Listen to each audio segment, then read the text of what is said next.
Marcos, capítulo 15, do verso 33 até 41. Aqui nós temos o relato das 3 últimas horas de vida de Jesus aqui entre nós. Meu objetivo nessa noite em que nós celebramos a morte do nosso Senhor em nosso lugar e a sua ressurreição é mostrar alguns pontos da morte, do momento da morte de Jesus que foram registrados pelos evangelistas e tirar algumas lições importantes para nós, nessa noite em que nós nos recordamos do seu sofrimento por nós. O trecho que nós temos diante de nós, que começa no verso 33, narra o que aconteceu com Jesus do meio-dia até as 3 horas da tarde, que foi quando ele morreu. Antes disso, na sexta-feira, ele tinha comido a Páscoa com seus discípulos à tarde.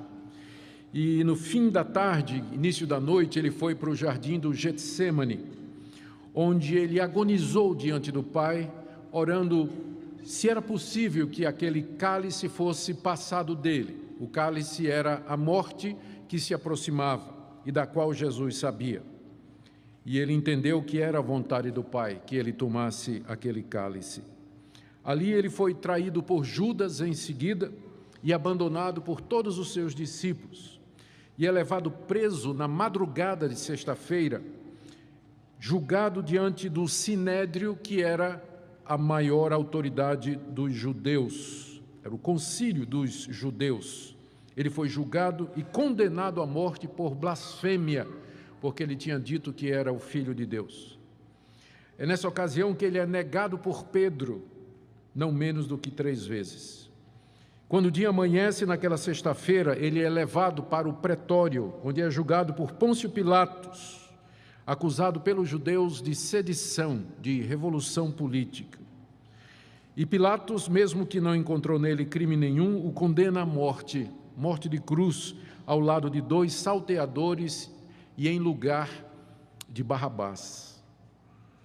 E ali, sexta-feira, às 9 horas da manhã, Jesus é levado ao Gólgota, é um monte que fica fora de Jerusalém, cuja tradução é Monte da Caveira, e ali é crucificado entre 2 ladrões. Entre 9 e 12 horas, os soldados repartem as suas vestes, todos que passam zombam dele. Os passantes, os soldados, os ladrões ao lado dele, os próprios líderes judeus. As últimas 3 horas de Jesus estão registradas aqui, no verso 33 até 41 de Marcos, capítulo 15. E eu gostaria de destacar 7 momentos que o evangelista registrou, nenhum deles sem sentido para nós. O primeiro é que Marcos diz que ao meio-dia, a hora sexta, verso 33, houve trevas sobre toda a terra até a hora 9.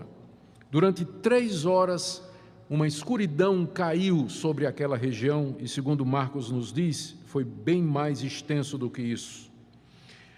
Se trata de um ato miraculoso de Deus. Nós não sabemos que meios Deus usou para isso. Ele pode ter usado um eclipse ou ele pode ter usado qualquer outro fenômeno natural, mas o fato é que durante aquelas 3 horas em que Cristo agonizava na cruz, até o seu suspiro final, toda a terra se escureceu, as trevas caíram sobre a terra. Isso não foi por coincidência, mas foi enviado por Deus exatamente na hora da angústia do seu filho. Deus queria mostrar externamente aquilo que estava acontecendo no coração do seu filho. Todo o horror, toda a angústia, toda a dor, toda a solidão, todas as trevas que Jesus estava experimentando ali no seu coração, na sua alma, naquele momento, onde ele sentia a força do pecado e o peso da ira do seu pai contra ele, quando ele assume o nosso lugar e experimenta na sua alma o que está escrito: o salário do pecado é a morte. Aquelas trevas eram um símbolo da ira de Deus, do inferno pelo qual Jesus passou naquele momento. O inferno é descrito na Bíblia várias vezes como sendo local de trevas, de separação de Deus, de agonia. E foi isso que Jesus estava experimentando naquele momento. Aquelas trevas que caíram sobre a humanidade durante 3 horas, era uma expressão das trevas que estavam se assenhorando do seu coração puro, perfeito, nunca manchado pelo pecado. Em seguida, Marcos nos diz, no verso 34, que ele dá um grito de agonia. Eu leio: à hora 9, às 3 horas da tarde, clamou Jesus em alta voz: Eloi, Eloi, lama sabactani, que quer dizer: Deus meu, por que me desamparastes? Esse grito é a linguagem que nós encontramos no Salmo 22, que é um salmo messiânico e que expressa 600 anos antes desse acontecimento o que seria a agonia do Messias. O Salvador de Israel, o Redentor do mundo, ele experimentaria tal angústia no seu coração que ele se sentiria como que desamparado pelo próprio Pai. Estas palavras de Jesus: Deus meu, por que me desamparastes?, expressam aquela profunda angústia e sentimento de abandono que Jesus sentiu naquele instante, porque o Pai retirou a sua presença, virou a sua face do seu Filho, retirou a sua consolação e conforto e o entregou inteiramente na sua natureza humana perfeita ao sofrimento do inferno naquele momento. Por isso que ele grita: Deus meu, por que me desamparaste? Ali é o grito do nosso representante, daquele que estava experimentando em si o justo juízo de Deus pelo pecado, aquele que não tinha pecado e que foi feito pecado por nós. Ele tinha de sofrer pela nossa culpa, ele tinha que pagar pela nossa dívida, ele tinha que dar a sua vida para justificar o pecador. Ali estava ele na cruz, abandonado pelo Pai e gritando: Deus meu, por que me desamparastes? Trevas por fora e trevas por dentro. Terceiro momento que Marcos registra, está aí nos versos 35 a 36, é a zombaria, o escárnio, a indiferença das pessoas ao redor de Jesus. Quando ele disse: Eloi, Eloi, lama sabactani, as pessoas pensaram que ele estava chamando por Elias. Leiamos, versos 35 e 36. Alguns dos que ali estavam, ouvindo isto, diziam: vede, chama por Elias. E um deles correu a embeber numa esponja em vinagre, e pondo-a na ponta de um caniço, uma vara comprida, deu-lhe de beber, dizendo: deixai e vejamos se Elias vem tirá-lo. Aquele grito de Jesus foi mal compreendido pela multidão. Eloi, Eloi, em hebraico, Deus meu, é parecido com Elias, Elias. Havia uma tradição, uma superstição entre os judeus de que o profeta Elias atenderia a oração de qualquer pessoa que se dirigisse a ele. Não é muito diferente das superstições de hoje, em que as pessoas acham que podem fazer a oração a qualquer santo, que o santo responde. Um dos santos dos judeus era o profeta Elias. Então, quando eles ouviram Jesus, Eloi, Eloi, eles disseram: está chamando por Elias. E um deles diz: vamos ver se Elias vem mesmo atendê-lo. E vamos dar um tempo para que isso aconteça. Então, o vinagre embebido, a esponja embebida em vinagre funcionava como uma espécie de anestésico. O alvo era prolongar o sofrimento de Jesus para ver se Elias descia do céu para atender a oração dele, a petição dele. E sem saber, aqueles ímpios cumpriram o que está escrito no Salmo 69, verso 21, que é também um salmo messiânico: na minha sede me deram vinagre para beber. Em seguida, Marcos registra no verso 37 o momento exato da morte de Jesus. Lemos: mas Jesus, dando um grande brado, expirou. Esse mais aí significa que a morte súbita de Jesus foi uma contrariedade daquilo que aquela multidão estava esperando. A multidão tinha dado vinagre exatamente para que ele prolongasse a sua tortura na cruz, mas Jesus morreu logo em seguida, o que era antinatural para a execução daquela época. Não era normal nos executados daquela época. Uma pessoa pendurada numa cruz, às vezes durava até 3 dias antes de morrer. Jesus durou apenas 6 horas. E diz aqui o texto que ele deu um grande grito e expirou, morreu. Aquele grito dado por Jesus foi feito depois que ele disse mais 2 coisas que não estão no livro de Marcos, mas que estão em João e em Lucas. De acordo com João, ele disse antes de dar esse grito: está consumado. Ou seja, a obra que o Pai me deu para fazer, ela está completa. Ou seja, naquele momento, Jesus estava pronto para morrer. E em seguida, de acordo com Lucas 23:46, ele disse: Pai, nas tuas mãos entrego o meu espírito. E aí ele grita. Era como se naquele grito o seu espírito saísse, já que ele era o Filho de Deus e não podia ser morto. Ele mesmo entrega o seu espírito ao Pai. Naquele brado, ele se entrega na morte ao Pai. Pai, recebe o meu espírito. E aí ele brada, como que se naquele momento a vida saísse no grito, no som da sua voz, até o reino, até o trono do Pai nas alturas. Significa então que na hora da morte, a sua alma estava outra vez em paz e consciente de que havia realizado o trabalho para o qual Deus o havia enviado a esse mundo. A quinta coisa que Marcos registra está no verso 38. Está dizendo: e o véu do santuário rasgou-se em 2 partes, de alto a baixo. Enquanto Jesus estava sendo crucificado, ali fora de Jerusalém, no alto do Monte da Caveira, no templo de Jerusalém, a cerca de 1 quilômetro, menos de 1 quilômetro, estava acontecendo o sacrifício das 3 horas, em que o sacerdote ou os sacerdotes sacrificavam animais e derramavam o seu sangue no altar e os apresentavam diante de Deus. O altar de sacrifício estava diante do Santo dos Santos, e a separação do Santo dos Santos do santo lugar era feita através de um véu. O lugar santo era onde se faziam as ofertas e os sacrifícios. Depois dele, separado por um véu, estava o local que é chamado santuário, ou local santíssimo, que é onde estava a arca, onde era derramado o sangue dos animais uma vez por ano, e somente o sumo sacerdote podia entrar. Fora isso, era proibido, era fechado por essa cortina de alta a baixo, uma cortina de linho puro, branco, cheia de mechas e entrelaçado de púrpura, de carmesim, de fios de ouro e de prata, segundo o livro de Êxodo nos conta. Na hora que Jesus grita, lá no Calvário, aqui no templo, como que 2 mãos invisíveis e poderosas rasgam a cortina de cima a baixo. Note que não foi rasgada de baixo para cima, mas de cima embaixo. É como se Deus viesse e rasgasse a cortina e dissesse: agora o acesso ao Santo dos Santos está liberado, porque o sacrifício último e final foi feito.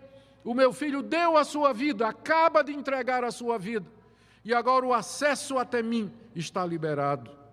É assim que a carta aos Hebreus e todo o Novo Testamento interpreta a morte de Jesus. Hebreus 6, 19 a 20, Hebreus 9, de 11 a 12, Hebreus 10, 19 a 21, leia o livro todo, não é? E você vai ver como a morte de Jesus é descrita como sendo ele entrando para além do véu e abrindo o caminho para Deus através da sua morte.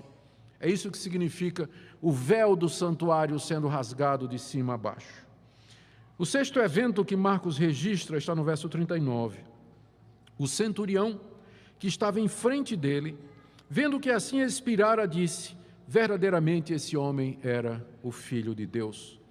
Talvez o objetivo de Marcos é fazer um contraste entre aquela multidão que zombava, que escarnecia, a multidão incrédula diante do sofrimento daquele que tinha dado tantas provas de que era o Filho de Deus, contrastado agora com o comandante da guarnição que havia crucificado Jesus. O centurião era um comandante de 100, e esse comandante foi na escala dele, no serviço dele, que veio a ordem para que ele crucificasse o preso Jesus. E ele acompanhou tudo desde cedinho, desde as 9 horas em que mandou seus soldados crucificar. Acompanhou a angústia de Jesus durante aquelas 6 horas, e finalmente às 3 da tarde, quando Jesus dá aquele grito e entrega-se ao Pai, esse homem então cai em si e diz: verdadeiramente este era o Filho de Deus. Há uma tradição cristã que remonta à patrística do século II e III, de que esse centurião se converteu, ele e sua família, e se tornou um dos líderes da igreja de Jerusalém. O centurião representa a audiência de Marcos. Marcos escreveu esse evangelho para os romanos, para mostrar que aquele que foi crucificado em fraqueza, na verdade, era o poderoso Filho de Deus que veio nos dar salvação. O centurião contrasta com a incredulidade daqueles zombadores e diz que diante da cruz de Cristo existem apenas duas posições: ou você zomba, questiona, provoca, ridiculariza, ou você se humilha e diz, verdadeiramente, este é o Filho de Deus. Não há neutralidade, a multidão ou estava de um lado ou estava de outro. Última coisa que Marcos registra, está aí nos versos 40 a 41, eu leio: estavam também ali algumas mulheres, observando de longe. Entre elas Maria Madalena, Maria mãe de Tiago, o menor, e de José e Salomé, as quais, quando Jesus estava na Galileia, o acompanhavam e serviam, e além destas, muitas outras que haviam subido com ele para Jerusalém. Por que Marcos registra a presença dessas mulheres ali? Eram 3 mulheres, na verdade havia mais. A mãe de Jesus tinha estado até pouco tempo ali. O apóstolo João se retira com ela, tendo ouvido a ordem de Jesus. Eram Maria Madalena, a Maria mãe de Tiago e de José, e uma mulher chamada Salomé. Por que elas são mencionadas aqui? Primeiro, pela coragem. Todos os discípulos abandonaram Jesus. Ele é crucificado e morto solitário. Seus amigos que andaram com ele durante 3 anos o haviam abandonado. Judas o traíra, Pedro o negara, os demais fugiram. João foi o único que ficou, mas por pouco tempo, porque Jesus mandou que ele cuidasse da sua mãe, e ele sai com sua mãe de cena. Mas aquelas mulheres ficaram ali, mesmo que de longe, acompanhando a agonia do Mestre. Então a coragem delas é registrada aqui. Segundo, o amor e a dedicação que elas tinham a Jesus. Diz o texto que elas serviam a Jesus desde a Galileia com seus bens, acompanhavam o Senhor e ministravam a Ele através das suas posses. Terceiro, porque elas foram testemunhas de tudo. De onde é que vocês acham que Marcos tirou essas informações? Porque nenhum dos apóstolos estava lá mais, todos haviam abandonado. De onde é que Lucas tirou essas informações? De onde é que João tirou essas informações? Ele ficou apenas uma parte. De onde é que Mateus tirou essas informações? A resposta: o testemunho das mulheres. Elas estavam lá, elas acompanharam, elas viram tudo o que aconteceu. E mais adiante, a presença delas garante a certeza de onde Jesus foi sepultado, como diz aqui o verso 47, Maria Madalena e Maria, mãe de José, observaram onde ele foi sepultado. Porque depois apareceu uma ideia que prevalece até hoje, que os discípulos foram procurar Jesus domingo de manhã na tumba errada. E aí chegaram lá numa tumba que estava vazia e inventaram a história que ele ressuscitou. Mas não podia, por quê? Porque as mulheres tinham visto onde foi. As mulheres sabiam exatamente o local do túmulo onde ele foi sepultado. Por isso que elas estavam lá, e é por isso que Marcos registra. E eu quero fechar com algumas aplicações para nós. O que é que esse texto tem a ver conosco, quando nós meditamos na morte e na ressurreição do nosso Salvador? Primeiro, nós não tememos mais a morte, porque Cristo já tirou o seu ferrão, já tirou o seu horror. Ele já experimentou a morte por nós, a angústia, a dor, o desespero, a agonia, o medo que a morte traz consigo, Ele já experimentou por nós. Por isso que John Wesley dizia: o nosso povo morre bem, não somente vive bem, mas morre bem. Como pastor, eu tenho tido a oportunidade de, não é a parte que eu mais gosto do pastorado, mas de vez em quando nós temos que ir fazer o sepultamento de um irmão ou de uma irmã. E eu me lembro de uma vez que eu fui fazer a cerimônia fúnebre no cemitério de uma querida irmã. E, na verdade, me perdoem, era um rapaz de poucos anos, bem jovem, que tinha morrido de câncer, lá no Recife. E A igreja quase toda estava lá, nós fomos para o cemitério carregando o corpo dele até o local da sepultura. Enquanto íamos, ao nosso lado ia outro féretro, ia outro pessoal enterrando seus mortos. E eu estava acompanhando e olhando de lado o que eles faziam. Era evidente que, pela maneira de se comportarem e como eles estavam se expressando, de que eles não tinham a fé em Cristo Jesus como Senhor e Salvador. Enquanto que o corpo do Daniel, ao ser colocado na sepultura, o nosso povo cantava e louvava a Deus. Mas aquele povo, eu me lembro era um senhor que tinha morrido, depois eu soube que era uma filha pulou em cima do caixão, se agarrou e não queria deixar enterrar, e gritava, tinha um ataque, outra caía desmaiada, e as pessoas gritando, uivando até de dor, de angústia, enquanto que o nosso povo cantava, enquanto Daniel ia sendo baixado à sepultura. Não tinha 20 anos Daniel, quando ele morreu de câncer.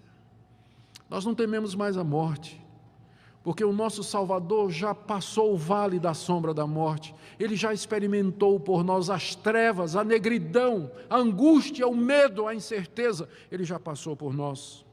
Segunda lição, queridos, o acesso a Deus está livre, ele está aberto.